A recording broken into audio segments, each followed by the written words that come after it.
Biwi la simanzi liligubika kijiji cha Barwesa katika eneo la Baringo Kaskazini, huku jamaa, marafiki na wakazi wakijumuika kumwaga Imani Boit, mmoja wa wanafunzi 16 waliofariki kwenye mkasa wa moto katika shule ya wasichana ya utumishi.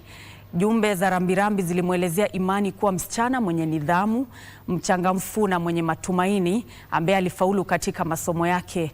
Viongozi waliohudhuria mazishi hayo walielezea wasiwasi wao kuhusu ongezeko la mikasa shuleni kote nchini na wakahimiza bunge kutunga sheria inayolenga kuboresha maandalizi ya mikasa ya dharura ili kuzuia matukio kama hayo kutokea tena siku za usoni.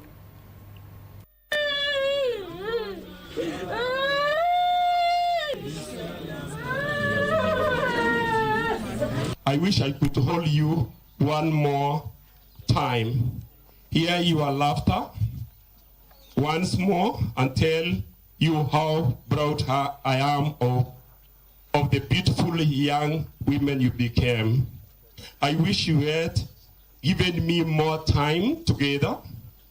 There was still so many conversations to have and so many dreams to pursue.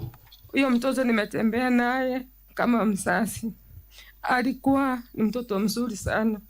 Mara nyingi nilipokuwa nikienda shuleni, ndiye alikuwa wa kwanza. Nilikuwa nawaambia, nilikuwa darasani kwa motivate, nawaambia kila msichana aweze kunihug kama mama yao, na alikuwa anapenda kusmile. After the 2010 constitution, nafikiri vitu zingine zimekuwa introduced, ile ilifika kabla wakati, na mimi naomba MPs wakienda parliament waweke ile sheria ile inasema ati mtoto akichunwa ama mtoto akitandikwa shule ni offense. Watoe hiyo na waseme watoto wapewe discipline ile reasonable